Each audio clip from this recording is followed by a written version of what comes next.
Halo, Peneroka. Bayangkan malam yang sunyi. Tak ada suara selain desir angin yang membelai rerumputan dan kabut tipis yang menyelimuti tanah. Di tengah kesunyian itu, berdirilah batu-batu raksasa, menjulang diam, membisu, namun seolah menyimpan bisikan masa lalu yang tak ingin dilupakan. Struktur megalitikum, batu-batu besar yang ditata dengan presisi, menakjubkan oleh tangan-tangan misterius, ribuan, bahkan puluhan ribu tahun lalu. Mereka tak berbicara, tapi kehadirannya adalah teka-teki abadi bagi umat manusia. Stonehenge di Inggris, Göbekli Tepe di Turki, Moai di Pulau Paskah, Gunung Padang di Indonesia. Nama-nama ini terdengar seperti catatan wisata, arkeologi. Tapi tunggu dulu. Apakah kamu tahu bahwa beberapa di antaranya dibangun jauh sebelum piramida Mesir berdiri? Bahkan jauh sebelum tulisan ditemukan. Pertanyaannya, siapa yang membangunnya? Buku-buku sejarah kita berkata bahwa manusia kala itu baru bisa berburu dan meramu. Mereka belum mengenal roda, belum bisa mencairkan logam, belum mengenal teknik bangunan, tapi mereka mampu memindahkan batu seberat puluhan ton, menyusunnya secara geometris, dan menciptakan bangunan yang masih bertahan lebih lama dari seluruh kerajaan yang pernah ada. Sesuatu tak masuk akal di sini. Sesuatu yang sudah lama kita abaikan. Mungkinkah kita salah memahami asal-usul kita sendiri? Selama ini, sejarah digambarkan sebagai garis lurus, dimulai dari manusia gua, lalu berkembang secara bertahap hingga menciptakan peradaban modern. Tapi, bagaimana jika sejarah bukan garis lurus? Bagaimana jika ada lompatan? Atau lebih mengejutkan lagi, bagaimana jika ada yang terputus? Pernahkah kamu bertanya, mengapa struktur megalitikum muncul hampir bersamaan di berbagai belahan dunia, tanpa ada bukti kontak antar budaya? Di Peru, ada Sacsayhuaman. Di Mesir, ada Abu Ghurab. Di Prancis, ada Karnak. Di Jepang, Yonaguni. Di Indonesia, Lembah Bada. Dan yang lebih mengherankan, mereka semua dibangun dengan gaya dan teknik yang serupa. Seolah para pembangunnya berbagi pengetahuan meskipun terpisah oleh samudera dan benua. Kebetulan atau jejak dari satu peradaban global yang pernah ada, namun hilang sebelum sejarah ditulis. Teori konvensional tak mampu menjawab semuanya, dan disitulah misteri ini menjadi lebih dalam, lebih gelap, lebih mengganggu. Karena jika ada peradaban cerdas yang sudah membangun monumen ribuan tahun sebelum Sumeria atau Mesir muncul, maka seluruh fondasi sejarah manusia perlu ditinjau ulang. Lalu, siapa mereka? Apakah mereka manusia seperti kita? Atau sesuatu yang lebih tua, lebih besar, lebih asing? Peneroka, dalam seri ini kita tidak hanya akan bertanya, kita akan menjelajah, menyusuri reruntuhan megalitikum dunia, menggali bukti-bukti yang terlupakan, merangkai ulang mozaik sejarah yang telah dihapus oleh waktu dan mungkin oleh kesengajaan. Karena terkadang bukan jawaban yang mengganggu manusia, tapi kemungkinan bahwa semua yang kita percaya selama ini adalah kesalahan besar. Bersiaplah, karena dalam batu yang diam itu tersembunyi suara masa lalu yang siap untuk kembali terdengar. Tapi sebelum kita mendengar apa yang mereka bisikan, kita perlu bertanya satu hal penting. Apa sebenarnya struktur megalitikum itu? Dan mengapa bangunan batu kuno ini terus membuat para ilmuwan, arkeolog, bahkan pemikir konspirasi gelisah hingga hari ini? Secara sederhana, struktur megalitikum adalah bangunan atau susunan batu berukuran besar yang dibuat oleh manusia di masa lalu. Terkadang tanpa semen, tanpa alat modern, dan tanpa penjelasan logis tentang bagaimana mereka bisa berdiri sedemikian rupa. Namun, jangan anggap ini sekadar tumpukan batu sembarangan, karena saat kita menelusuri satu persatu dari berbagai penjuru dunia, kita akan mendapati bahwa struktur megalitikum adalah hasil dari perhitungan presisi, pengamatan langit, dan mungkin pemahaman energi alam yang kini telah hilang. Contohnya, mari kita mulai dari yang paling terkenal, Stonehenge di Inggris. Lingkaran batu raksasa ini diperkirakan dibangun sekitar 5.000 tahun lalu. Tapi yang mengejutkan adalah orientasi batu-batunya mengarah pada titik matahari terbit saat solstis musim panas. Sebuah pertanda bahwa pembangunnya memahami pergerakan langit, bukan hanya tanah. Lalu, kita punya Göbekli Tepe di Turki. Situs ini dibangun lebih dari 11.000 tahun lalu saat manusia diyakini belum mengenal pertanian. Namun di sana, kita menemukan tiang-tiang batu megah berbentuk T yang dihiasi ukiran hewan dan simbol-simbol misterius. Apakah itu tempat ibadah, kalender astronomi, atau sesuatu yang bahkan belum bisa kita pahami? Di Pulau Paskah, berdirilah Moai, patung-patung raksasa dengan mata kosong dan tubuh setengah terkubur. Beratnya mencapai puluhan ton, namun dibawa dari tambang sejauh beberapa kilometer. Siapa yang mengangkat mereka? Bagaimana mereka digerakkan tanpa alat berat? Di Indonesia sendiri ada Gunung Padang. Situs yang terlihat seperti bukit biasa, ternyata tersusun dari batu-batu andesit rapi yang menunjukkan struktur bertingkat di dalam tanah. Uji karbon memperkirakan usia bagian terdalam mencapai 20.000 tahun. Bila benar, maka itu menjadikannya struktur megalitikum tertua di dunia, dan sekali lagi mengguncang narasi sejarah yang selama ini kita terima. Tapi tak berhenti di sana. Ada Karnak di Prancis, dengan deretan batu memanjang sejauh 4 km. Ada Nabta Playa di Mesir, yang menyimpan formasi batu mengarah ke posisi bintang tertentu. Di Jepang ada Yonaguni, struktur bawah laut yang diperdebatkan apakah buatan manusia atau fenomena alam.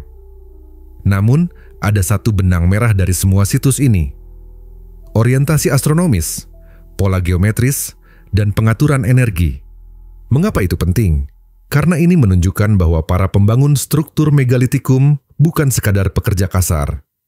Mereka adalah insinyur, arsitek, astronom, dan mungkin penjaga pengetahuan kuno. Beberapa ilmuwan berpendapat bahwa struktur megalitikum digunakan sebagai tempat pemujaan. Yang lain percaya itu adalah penanda astronomi.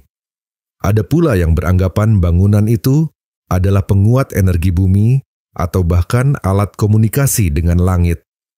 Tapi, dalam semua teori itu, selalu ada pertanyaan yang tak bisa dijawab secara meyakinkan. Bagaimana mereka membangunnya?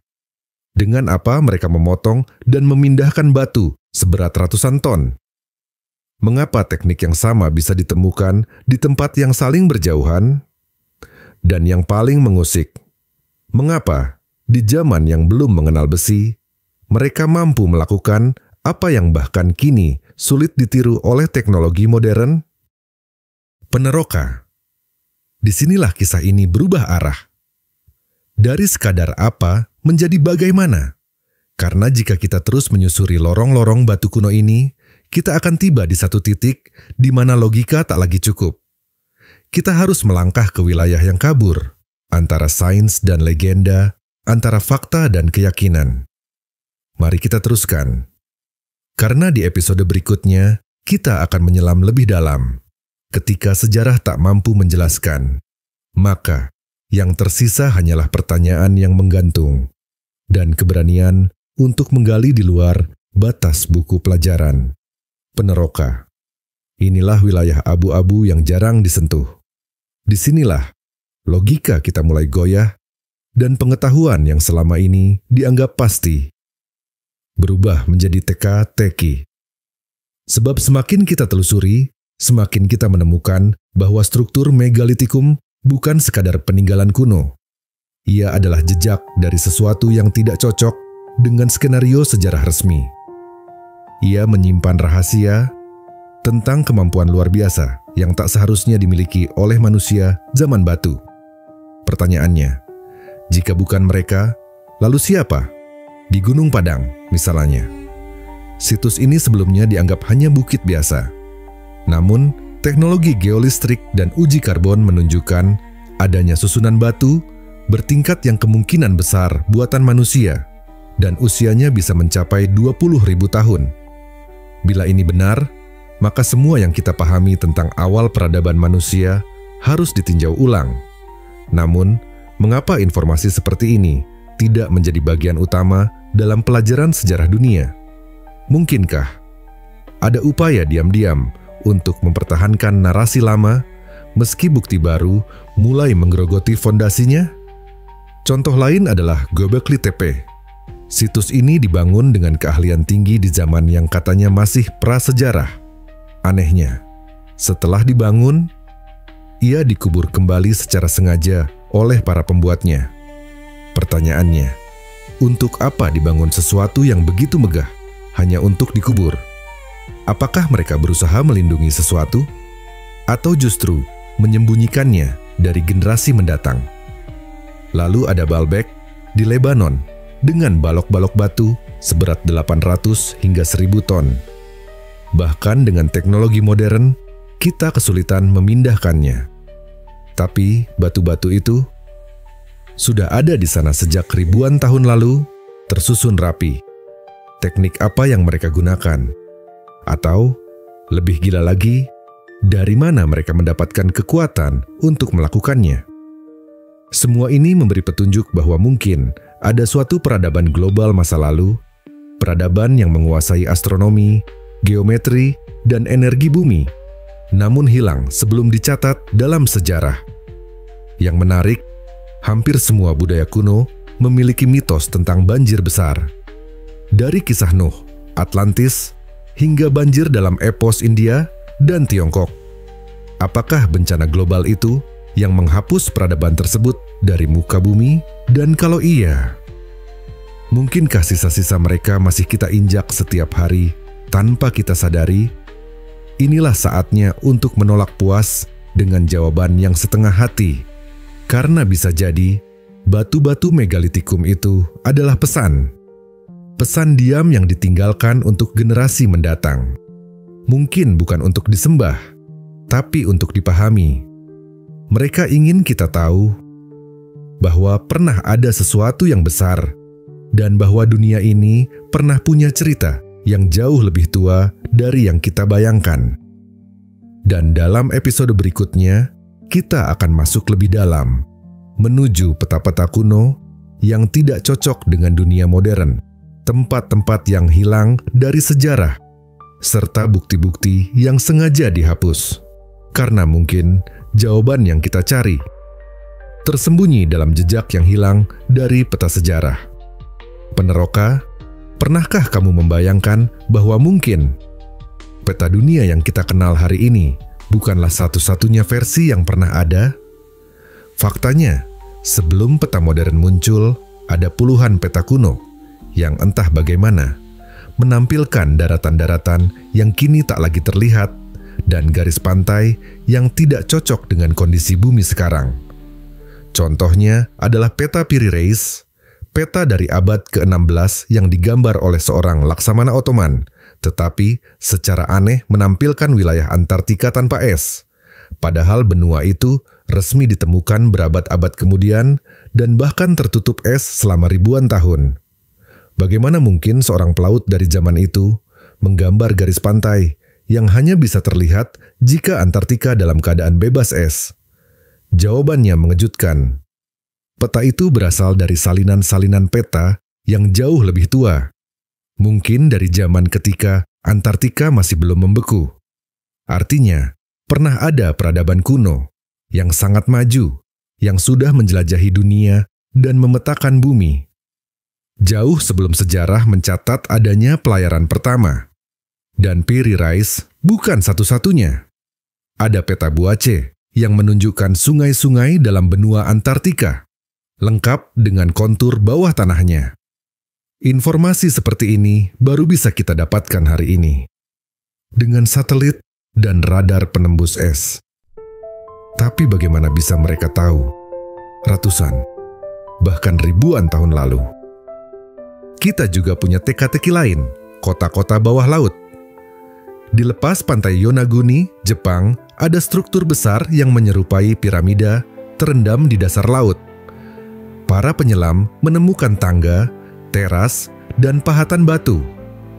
Jika ini buatan manusia, maka usianya harus jauh lebih tua dari semua catatan sejarah Jepang.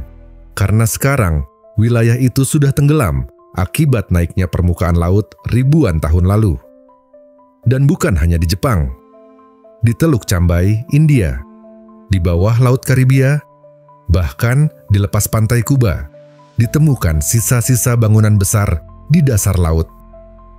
Semua ini menunjukkan bahwa daratan-daratan besar pernah ada, dihuni oleh manusia, lalu tenggelam karena bencana geologis yang luar biasa. Inilah yang membuat teori tentang peradaban hilang semakin masuk akal. Mungkin benar bahwa ada peradaban yang berdiri sebelum 10.000 SM, yang memiliki kemampuan membangun, menjelajah, bahkan memetakan dunia. Tapi setelah satu bencana besar, mereka lenyap. Dan yang tersisa hanyalah reruntuhan batu, legenda, dan peta-peta tua yang terlupakan. Misteri ini semakin dalam ketika kita menyadari bahwa banyak dari situs megalitikum tadi berada di garis lintang atau lokasi tertentu yang sejajar, seolah mengikuti pola geometris di bumi. Bahkan beberapa di antaranya saling terhubung dalam garis lurus jika ditarik pada bola dunia, dikenal sebagai Earth Grid Theory. Kebetulan semata? Atau jejak peradaban yang memahami bumi sebagai satu sistem energi yang saling terhubung? Pertanyaan ini akan membawa kita pada bagian paling sensitif dari penyelidikan ini. Mengapa semua ini tidak diajarkan? Mengapa semua bukti ini seperti sengaja disingkirkan? Di episode selanjutnya, kita akan masuk ke inti kontroversi. Siapa yang menyembunyikan semua ini? Karena kadang yang membuat sejarah terlupakan. Bukan waktu, tapi mereka yang berkepentingan untuk menjaganya tetap tertutup. Peneroka, ini bukan lagi sekadar misteri arkeologi. Ini tentang kontrol atas pengetahuan. Pertanyaannya, siapa yang diuntungkan jika kita percaya bahwa sejarah hanya dimulai 5.000 tahun yang lalu?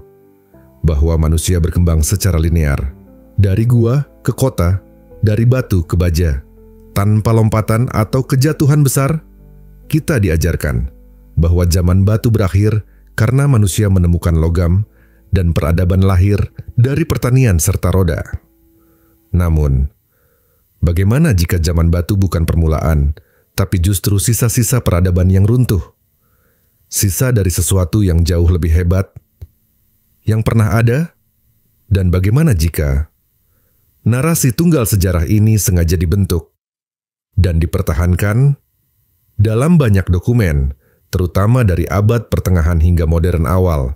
Kita bisa melihat upaya sistematis dari gereja, negara, dan institusi kekuasaan untuk mengendalikan informasi. Banyak manuskrip dihancurkan, teks kuno dikutuk sebagai heretik, dan reruntuhan kuno ditafsirkan ulang agar sesuai dengan teologi atau politik masa itu. Contoh nyata adalah penghancuran perpustakaan Alexandria, yang konon menyimpan ribuan naskah dari peradaban-peradaban kuno. Banyak di antaranya tidak pernah terdengar lagi setelahnya. Atau penghapusan kitab-kitab apokrifa dalam sejarah agama, yang berisi pandangan berbeda tentang asal-usul manusia dan langit. Lalu, mari kita lihat ke institusi modern. Banyak penemuan arkeologi yang dianggap kontroversial tidak pernah masuk ke kurikulum sejarah, atau bahkan tidak dipublikasikan secara luas. Ilmuwan yang mengajukan teori alternatif tentang sejarah seringkali dicap sebagai pseudosains, dihina, bahkan dikucilkan dari komunitas akademik. Sementara itu, lembaga-lembaga besar seperti Smithsonian Institution pernah dituduh menghilangkan artefak yang tidak cocok dengan teori Darwinian atau sejarah Barat. Salah satu laporan paling mencengangkan menyebut adanya kerangka manusia raksasa yang ditemukan di Amerika Utara, tapi hilang setelah diamankan oleh institusi resmi. Apakah semua ini hanya kebetulan? Atau bagian dari pola panjang yang menunjukkan bahwa sejarah telah difilter agar hanya menyisakan cerita yang nyaman dan dapat dikendalikan? Tentu, kita harus hati-hati dalam menuduh.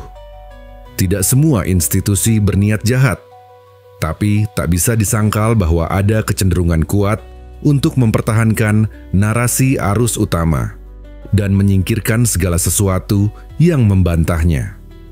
Dan semakin banyak kita gali, semakin tampak bahwa dunia ini pernah menyimpan rahasia besar. Rahasia yang disebarkan melalui simbol, batu, legenda, dan kadang peta-peta yang hilang. Tapi kenapa harus disembunyikan? Karena jika benar pernah ada peradaban maju yang hancur, maka pertanyaan selanjutnya akan jauh lebih besar. Apakah kita akan mengulang kehancuran itu? Dalam episode selanjutnya, kita akan menggali isi pesan yang tertinggal. Apa yang dicoba diberitahu oleh para pembuat struktur megalitikum? Apakah mereka hanya ingin dikenang? Atau memperingatkan kita tentang sesuatu yang akan datang? Bayangkan jika setiap batu, setiap ukiran, setiap susunan geometris dalam struktur megalitikum itu bukan sekadar hasil arsitektur kuno, melainkan pesan yang ditinggalkan untuk masa depan, untuk kita. Tapi, pesan tentang apa? Mari kita mulai dengan orientasi astronomis dari situs-situs megalitikum. Stonehenge, misalnya, sejajar dengan titik balik matahari musim panas. Begitu juga dengan Göbekli Tepe, yang dipercaya merujuk pada konstelasi tertentu.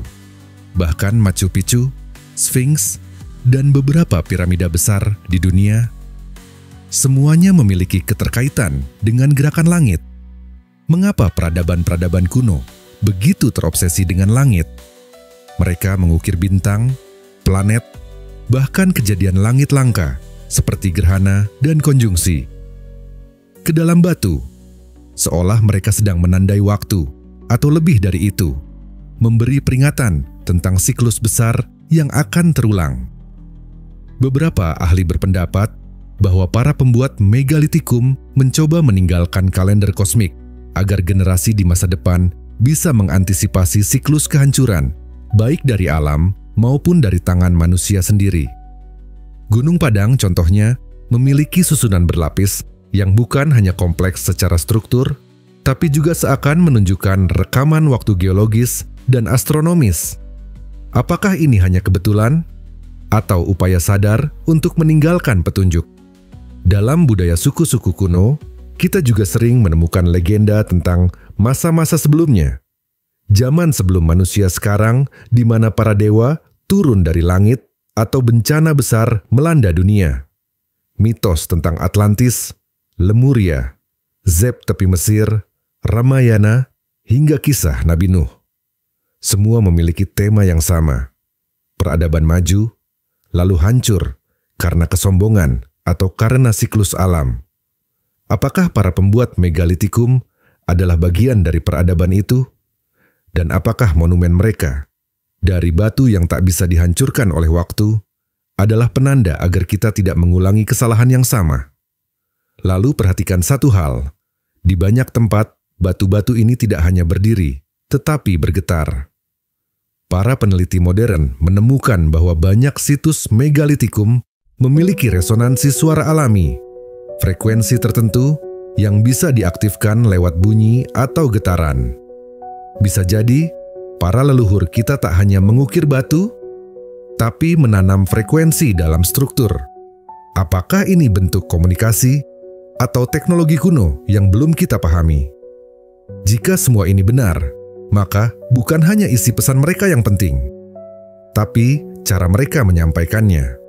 Batu, frekuensi, bintang, dan simbol menjadi media komunikasi lintas zaman.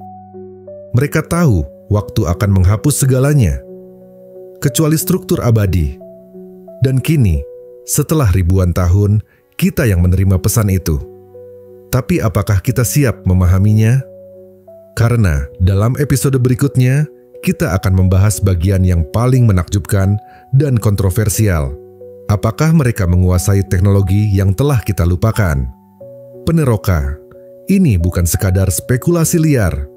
Semakin banyak peneliti independen dan ilmuwan alternatif yang mulai menemukan pola bahwa struktur megalitikum dibangun dengan metode yang belum bisa kita tiru sepenuhnya hari ini. Batu-batu besar yang dipotong dengan presisi milimeter, diangkat dan disusun tanpa bekas alat logam, diorientasikan dengan matahari, bulan, dan bintang. Apakah ini kebetulan? Atau pertanda adanya pengetahuan tinggi tentang fisika, akustik, hingga geomagnetisme? Beberapa peneliti meyakini bahwa para pembangun kuno menggunakan teknologi resonansi, frekuensi suara untuk mengangkat dan memindahkan batu. Sejumlah eksperimen modern bahkan membuktikan bahwa benda padat bisa dibuat melayang melalui suara jika frekuensinya tepat. Tak hanya itu, banyak bangunan megalitikum berdiri di titik-titik energi bumi yang dikenal sebagai garis Ley. Apakah mereka mengetahui medan elektromagnetik bumi dan membangun struktur yang bisa menyerap atau memanfaatkannya? Jika benar, maka mereka bukan hanya ahli bangunan, tapi insinyur bumi, penata energi planet ini. Tapi jika pengetahuan itu pernah ada, bagaimana pengetahuan itu bisa hilang? Bagaimana pengetahuan itu bisa hilang? Inilah bagian paling memilukan dari semua ini. Tak peduli seberapa canggih peradaban yang pernah ada, mereka tetap bisa musnah. Mungkin karena alam, bencana global seperti letusan gunung api, gempa besar, atau bahkan perubahan kutub bumi. Atau mungkin karena kesombongan mereka sendiri. Banyak mitos kuno mengisahkan hal ini, tentang peradaban hebat yang jatuh karena melawan langit, karena lupa pada keharmonisan. Atlantis tenggelam karena keserakahan. Lemuria punah karena menyalahgunakan kekuatan spiritual. Dan banyak budaya pribumi memperingatkan bahwa kehancuran datang saat manusia melupakan keseimbangan. Apa yang terjadi pada mereka bisa saja terjadi pada kita. Struktur megalitikum, semua itu mungkin bukan hanya monumen, tapi peringatan. Dan kini, kita hidup di masa penuh teknologi, informasi, dan kekuasaan.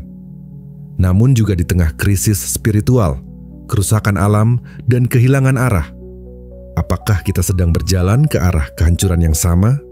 Atau masih ada waktu untuk memahami pesan mereka? Karena mungkin harapan itu belum hilang. Terima kasih telah mendengarkan kisah ini sampai selesai. Semoga teman-teman semua terhibur dan menyukainya. Jika teman-teman ingin mendengar kisah-kisah menarik lainnya, jangan lupa untuk like, komen, dan subscribe. Dukung terus channel ini agar lebih berkembang dan memberikan konten-konten menarik lainnya. Labirin Kisah.